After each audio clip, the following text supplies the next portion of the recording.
আসসালামু আলাইকুম সবাইকে আবারও শুভ দুপুর। আজ আমি আপনাদের জন্য নিয়ে এসেছি মুরগির মাংসের রেসিপি।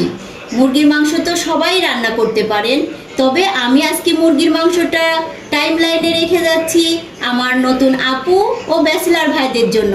আমার মুরগির মাংস রান্না করতে লাগছে মুরগিটা আমি কেটে ধুয়ে পানি ঝরিয়ে নিয়েছি এবং এখানে আছে লাল মরিচের গুঁড়া, লবঙ্গ গুঁড়া, গোলমরিচ গুঁড়া, লবণ, হলুদ, দারচিনি গুঁড়া, এলাচের গুঁড়া, রসুন, জিরা বাটা, আদা বাটা এবং তেজপাতা।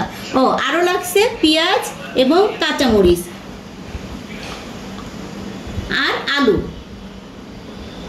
চলুন এবার আমরা মূল রান্নায় চলে যাই।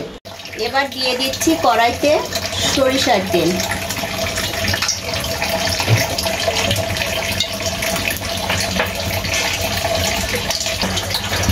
এবার দিয়ে দিচ্ছি পেঁয়াজ এবং কাঁচামরিচ।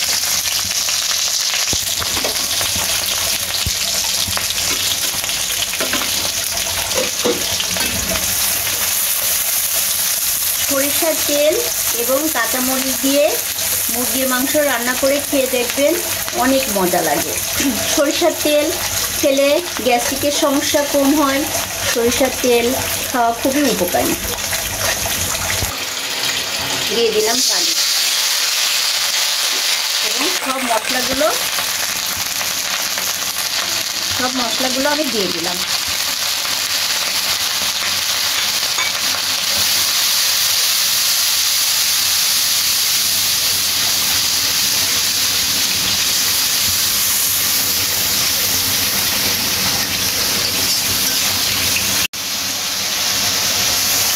মশলাটা কষানো হয়ে গেলে দিয়ে দেব মুরগির মাংস।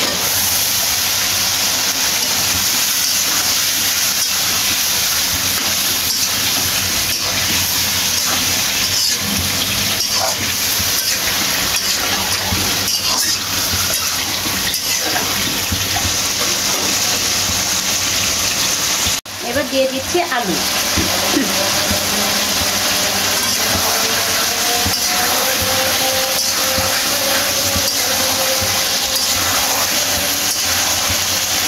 কষাতে কষাতে যখন মাংসটায় তেল উঠে যাবে তখন দিয়ে দেবেন পানি।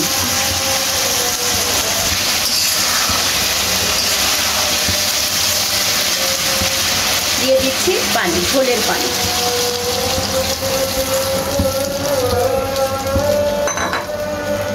ঢেকে দিলাম। আমার মুরগির মাংস রান্না। মাংসটার উপরে তেল উঠে গেলেই নামিয়ে নেব। সামান্য একটু অপেক্ষা। সবাইকে আল্লাহ হাফেজ।